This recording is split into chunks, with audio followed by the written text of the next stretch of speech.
So when it comes to kids that have had the class that have been caught playing with fire, the real number is 3. 2 of them that didn't generate a 911 call. What happened was my vet, his wife called me and said, my son and his buddy, I just caught them making smoke bombs. I included it because they were using fire, and those 2 had the class. And then we had one kid that took a bunch of Axe body spray and was lighting fireballs in the school locker room. Funny thing is that was early on in the program where I was too afraid to tell them about the fireballs. But when I did all the surveys with the students, finding out how much they know, I figured out very quickly that they all know about the fireball. It's YouTube, it's TikTok. They watch this stuff and they learn. So don't be afraid that you're going to convince them to do something. It gives you an opportunity to remind them that safety is important. It gives you an opportunity to show them the consequences. But they're going to, I'm no longer afraid that I'm going to teach them how to do something. It's like driver's ed. It's like hunter safety. It's teaching them to respect the fire for what it is, and it's a tool. So, did that answer the question? Another thing that came up in the chat, and I saw Teresa made the comment that maybe you'd look into the Fire Act grant. There's money there for programs that might help you with your train the trainer opportunity. And then Jacob asked if you would go through and show the tools that you used for your experiments one more time. Yeah. So the little coal miner thing. This cost, $6 at Albertsons, Safeway, whatever grocery store. They're in the little cooking aisle.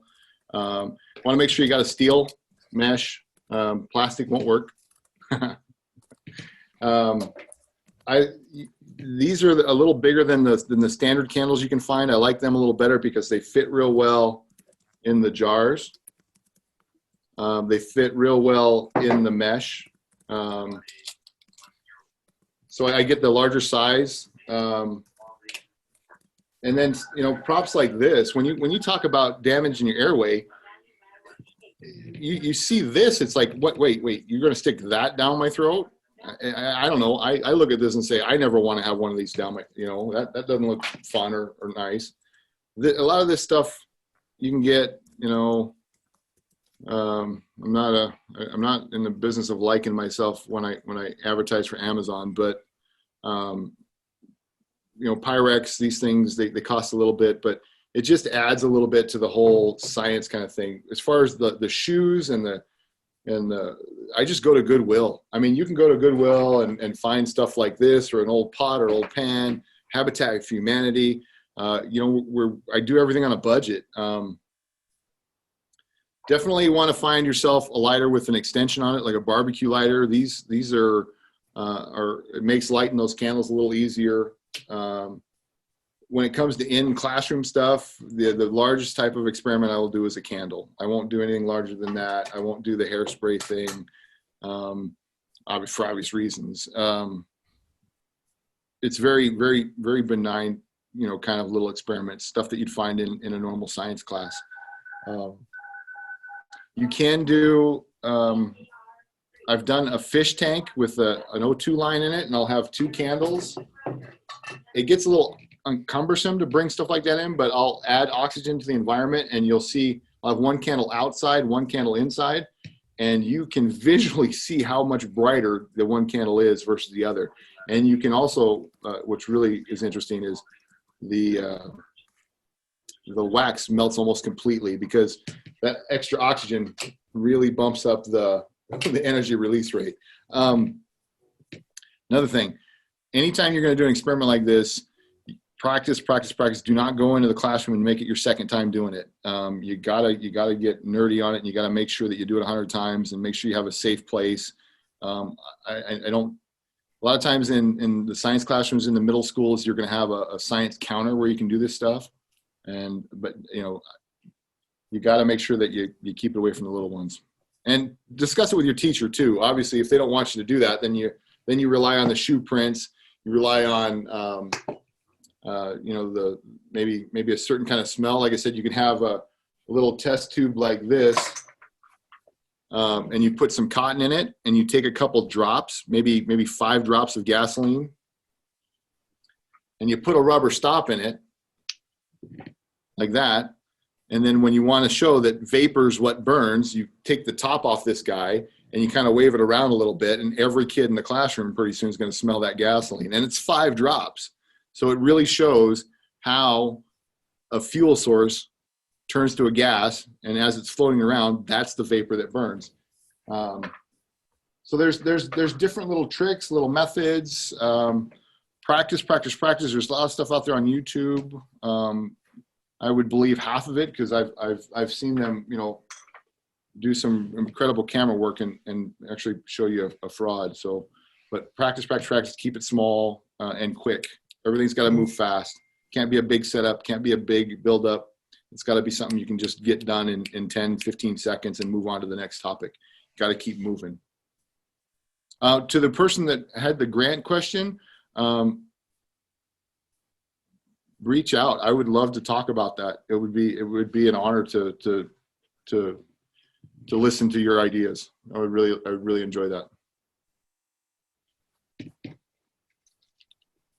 And also Caroline was just reminding you about mentioning to the kids about not wanting to find out that they went through your class and started a fire, that you don't want to ever hear that as a point that you make in your class. Yeah. So, I might have missed a little bit of this, so I'm just going to the first 3 years, I was terrified that a kid was going to start a fire because I said something. The reality is, again, when you look at the surveys and when one of the children mentions hairspray or perfume in the classroom, I will make every student close their eyes and I will say, answer the question honestly.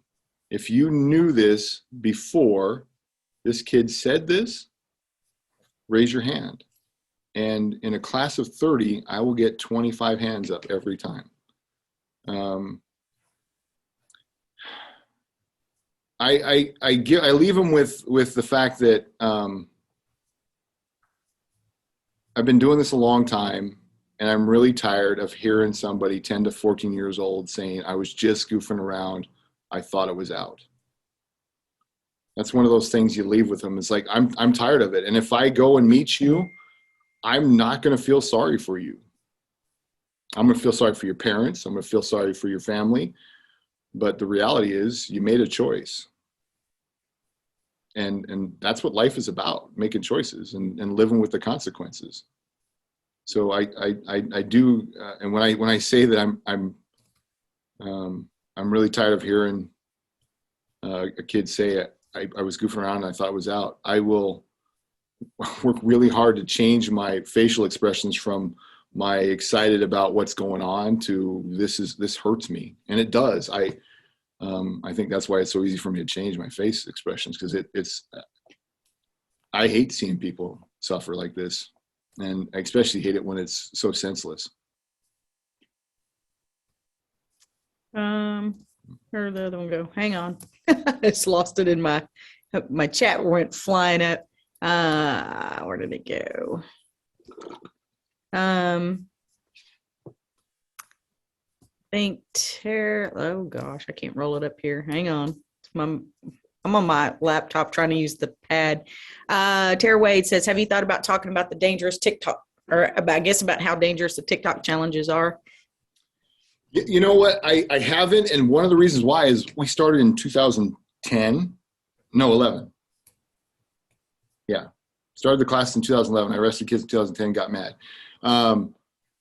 And so smartphones were 3 years old, and YouTube was nothing like it is today. So it's evolved. And so that's the kind of thing that you get from doing something like this, is you get somebody saying, hey, well, now why couldn't we find a ridiculous TikTok and use that in the class?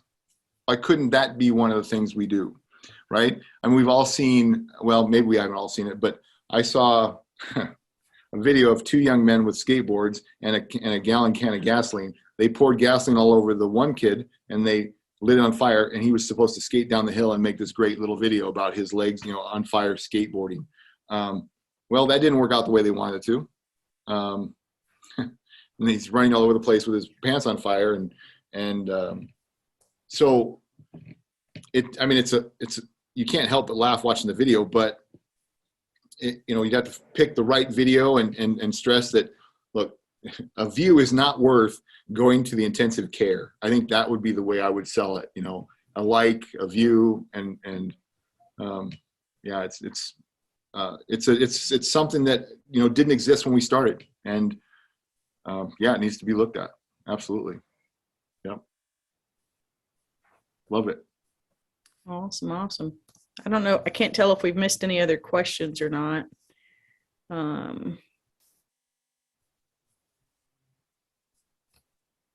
So there's one with Beth. You mentioned that you want to see the Vision 2020. So if you go to Facebook and you type in the Fire Science Guy, it's on my Facebook. The audio is okay.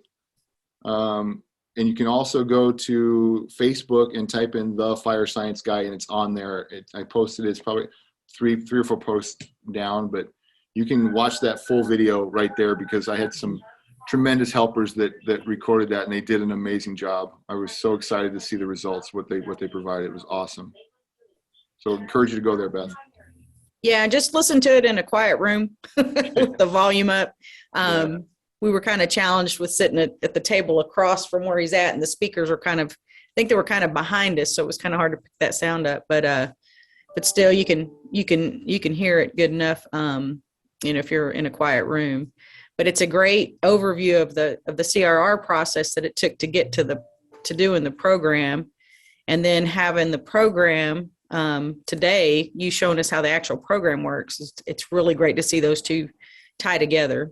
A lot of times we don't get that, and I think that's a great idea, for future, Vision 2020. If there's something they can do that way, I think they were kind of talking about maybe tossing that idea around, because it's really neat to be able to see that program come to life from the process of the CRR process to the actual, what the program itself actually looks like. Yeah. So again, I'm just going to pitch it. You have the Vision 2020 Symposium. Monica's still on here, I think, somewhere maybe. But you have the Vision 2020 University. Yes. Got a couple of classrooms where you bring somebody back that was the year before, and they actually teach people how to do their thing. Yeah. Sounds like fun. Yeah, there's Monica. Yeah, I think knowledge. Cool. Besides, you guys would just kill to have me walk around with a Red Sox hat all week. Absolutely. Yeah, awesome. So many cool things out of this, and just in general, just hearing how you did it, and it's something I think that's easily replicable in our departments, because I think most educators, not myself, I don't have an investigator background because I came from the civilian side, but a lot of people are in the fire service, or were firefighters, and then came into the education side. So, or still are. I think they'd have an easier time doing it than I would, but I've got good support here to be able to pull it off. But I think it's an easy transfer for a lot of the educators. And I think some of the hesitation is that I don't have the investigation background, which I would encourage anyone to give it a try, and I would encourage anyone, if I ever do manage to get the trainer thing up, because it's amazing what you can do. Like, hey, I know this guy, he did this investigation, and you tell it from that side of the story. It doesn't have to be your story. So I think that's some hesitation. I think the other one is like, well, it's how much time does it take? And to be honest with you, we have 8 middle schools, and it takes 2 days to hit every science class. So we're looking at 16 days, 16 8-hour days, and we have over 1,000 kids. It's like 1,100 to 1,200 kids that we are personally interacting with in a small group setting. From my point of view, I think that's invaluable. we do it now with junior fire marshal, and I love little kids. I think they're adorable, but honestly, I don't know how much they retain for it's I've always kind of looked at it and thought, well, how do we prove that one? How do we evaluate that? They're in the second grade, and the coolest part of that whole thing for them is the sticker, the pencil, and looking at the fire truck. Again, I'm all for getting voter levy support, which is what I think unfortunately most of it is. But this, in my opinion, is getting to the point of the matter. Is like, you light fires. We know that. There's no mystery. One of the lines I use quite a bit is when I want to talk to 10 to 14-year-olds. Do you know how I know this? Because one, I was 10 to 14 years old once. Two, I've been doing this a long, long time. And three, I've arrested kids your age. It's I think there's a lot of power in them knowing, oh, it's not a secret anymore. They know we do this. I think there's some value to that. But again, I even if we couldn't prove it, I think it's still worthy to do, just to get FaceTime with kids. I think that's important. I agree. All right. Does anybody else have any other questions or anything? I do have a question. This is David Blum from Baltimore County Fire Department. I just got appointed as the new community risk reduction manager for the department. So we are building this division from the ground up. And as I listen, I guess my question is, with this program, am I reaching out to, because we don't have an arson investigation division within our fire department, so our police department handles that. Oh. For statistic-wise, to see what is the number of kids that's possibly fire setters to go into school and do this program, do you think I should be reaching out to them, or should this just be a program that I could start hitting those middle school students with, regardless if they are or they're not doing it? So, without collecting data yourself on juvenile fire setters, it might be a little tough to get the numbers to justify that. One thing I was a commissioned officer for 9 years. So that's how we handled it up here. Is we took fire department personnel and sent them to the police academy, and so I got to see the criminal side and the accidental side. Here's what I will tell you. You have kids lighting fires in your jurisdiction, period. Whether or not they get caught is another thing. One thing about police doing it, and I hope they do every fire, not just the criminal ones, because if they just do the criminal ones, it can be very interesting for a defense attorney to bring that fact up. Isn't it true, officer, that you only investigate criminal fires? Well, no, it gets complicated then. So you can look to them about getting juvenile statistics. They can't, release juvenile names, but they could, somebody at the county or the city might be able to generate, we've dealt with, 15 kids doing this.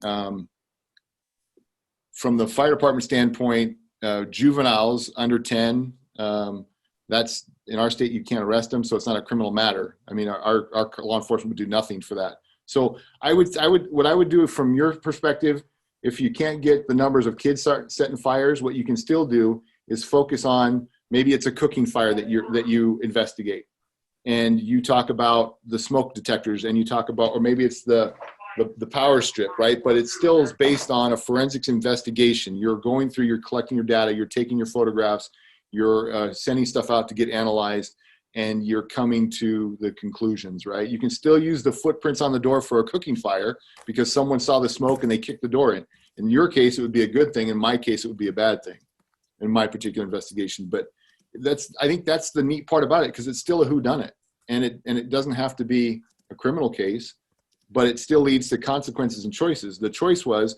do I stay in the kitchen or not stay in the kitchen? And when you leave, it burns your house down because you forget about the stove working. So I think you could do, I think that's where I would look at it at first. If it's just, and the way I do it is you can sell it to the science teacher. It's like, we're going to talk about energy transfer in our school district. That's a sixth grade curriculum. In our school district, they talk about the respiratory system. And so I bring up, the elements that were required to breathe, and I talk about the tube. And so I use, they use it's a convoluted scientific method. It's not as simple as, fire investigator stuff, because evidently they want people to be smarter than us, and that's not hard to do. So we use a very simple, broken down scientific method. Theirs is, it's, what I have I think I have them. Hold on. David, Ernie mentioned this in the chat, and I was going to mention it too, but try your juvenile detention folks. They may have some numbers for you. Touche. Nice. I've taken kids to juvenile detention. I didn't think of it. Good job. That's where my head is. So this is their version of the scientific method. It's ask questions, define the problem, analyze and interpret data, obtain, evaluate, communicate information, develop and use models, plan and carry out investigation, use mathematics and computer. So it's a lot more involved and, quite frankly, way over my head. But in essence, it's the same thing as test your hypothesis, collect data. It's just, so this is 6th, 7th grade curriculum in my state. And I do the same thing. I just break it down Barney style for fire investigators. So sell it that way. You're going to go in there and talk about fire safety. And if you have, so use the news, right? So if somebody reports a fire that burns down a house and it was a cooking fire, right to the principal, hey, we're having problems with cooking fires. I want to come and teach 7th grade science, 6th grade science, and use the scientific method, your curriculum, and talk about trying to prevent kids from burning down their houses.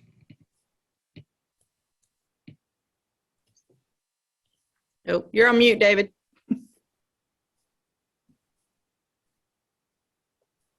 Sorry. Thank you very much for the info. Like I said, it's going to be a long road trying to get this up and running, but I'm reaching out to all my professionals that I see online, and for those that may be in Canada, I'm going to be having lots of cards to pass out to get networking here. But thank you very much for your presentation. I appreciate the question. Thank you. It was a good question. David, are you in the Facebook group? I am in the Facebook group. Okay, there's a lot of that's people. how Okay, good, because there's a lot of people from Canada in that group as well. So be sure and reach out on there as much as you want to. There'll be a lot of help, a lot of good people on there in the youth fire setting world that can give you some ideas and suggestions too. I appreciate it. Thank you. Sure. All right. Anybody else got any questions?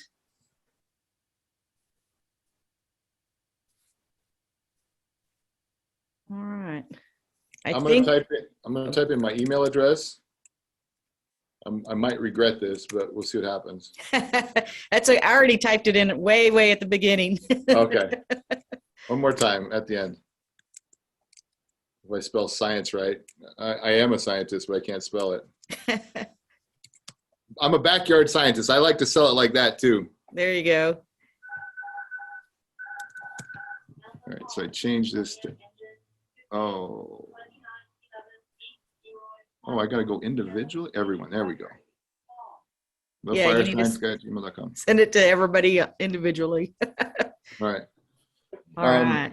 And this chat will be included with the link. So I'll weed out all of this, just the basic stuff, and then, but we'll make sure we keep any questions or anything that got answered in there, emails and stuff like that. We'll keep in that chat and send it out. If you decide to do this, it's a marathon. It's not a sprint. It takes a long time to build up the clientele. You do a good job. You do a good job for one science teacher, and they talk. You get references. You go to the next class. So do yourself a pilot class. Yeah, exactly. Do yourself a pilot class. Make sure it's going to work how you want. Tweak it and move on from there. I think Rick had several test classes. 8th grade was the first one. What a disaster. 6th grade is where we need to be. Yep. 7th grade was good. 6th grade was better. Awesome. Well, all right. Any other questions? I just want to say, Sylvia, thanks for putting this together. This was truly beneficial, and it's only going to help us in the long run because we don't do anything really in the middle school. So this is well worth it. Thank you again.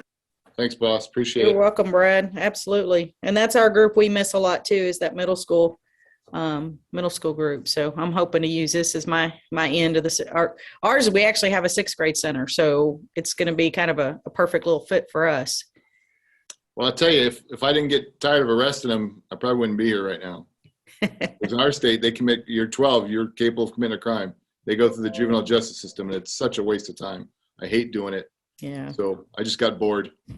This is from frustration, not from what do they say? Necessity is the mother of invention. That's what this Right. was. Necessity of me not doing that anymore. Hey, gotta do what you gotta do. But it's a good thing. Look at all the people you're impacting. So one way or Grain of the other. salt. Grain of salt. Take it with a grain of salt. That's right. It's a ripple. All right. Well, if we don't have any other questions, we'll go ahead and stop recording, and then you guys look for the link. And you're welcome, Howard. We'll get all this stuff out, probably be a week or so before we finally get it edited and uploaded and onto the YouTube channel. Hopefully sooner, but you know how it goes in the fire world. One thing or another comes up. So we'll get it out there, and thank you all for showing up, and y'all stay safe. And Rick, thank you. This was so much different than doing it in front of a live kids, because they will say stuff that will keep me on point. It's funny. They'll and I'm like, oh yeah, by the way, and oh yeah, but I did that a couple of times in the presentation. I forgot to mention this, and I forgot to mention that. It's they truly do keep me on point to some degree with the questions and their looks and their comments. It's funny to, getting a little routine with them. Yeah, I'm humbled by your willingness to do this, and absolutely. I'm grateful. I'm grateful. Well, thank you for doing it. It's been a lot of fun. We've been friends almost a year now. Can you believe that? Right. We've known each other for almost a year. Time flies when you're having fun. Well, it's been a long year. Yeah. Let me see. Somebody's asking if we're gonna issue an attendance certificate. I can make something. It's got to say the fire science guy on it. Yeah.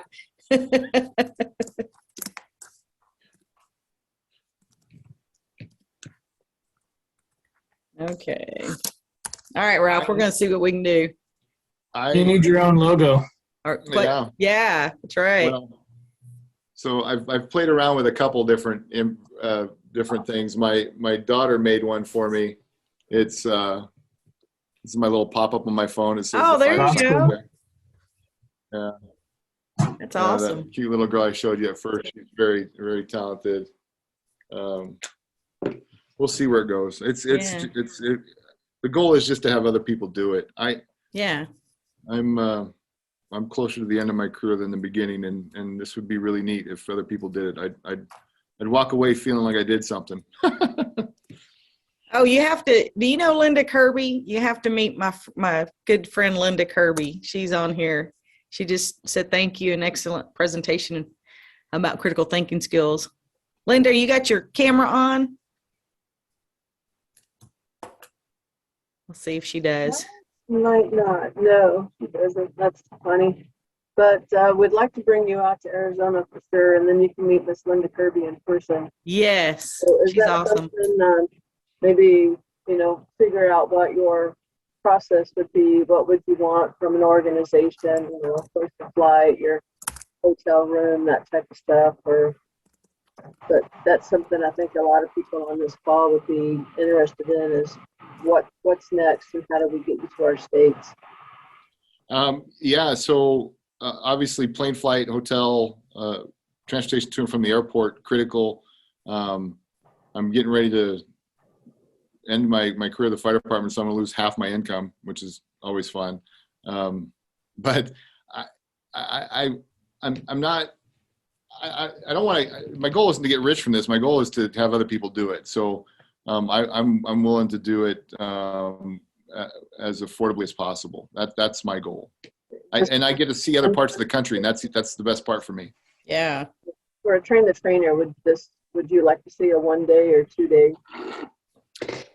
So I took a 40-hour instructor development course through our Washington State Patrol criminal justice system, and it was awesome the way so my vision is the first day you come in with, the prerequisites is you come in with 3 or 4 different type of fires, and we use your fire to develop your class. So the first day you're going to present for 5, we show up in the morning. I say, here's what's going to happen.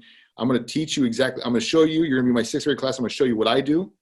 And then you're going to go and sit down for an hour, and you're going to come up with a 5-minute presentation on your fire. And the next day you're going to come back and you're going to have 15 minutes. And that third day you're going to come back and you're going to present for 30 minutes. So that's exactly how they did it in the instructor development course. And during that period of time, we mentioned the pitfalls, we mentioned the failures, we mentioned, the attention getters, we mentioned different kinds of experiments you can do. I think 3 8-hour days, I think a person could walk out of there with their own class.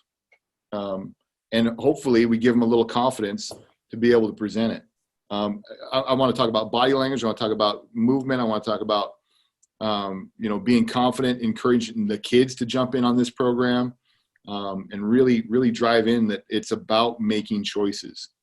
It's not just about fires. It's about cars. It's about firearms. It's about life. It's bigger than that. Fire is one aspect of it, and that's how I'm getting in there. But it's about everything else. It's making choices. Awesome. All right. Anybody else out there with any questions or comments?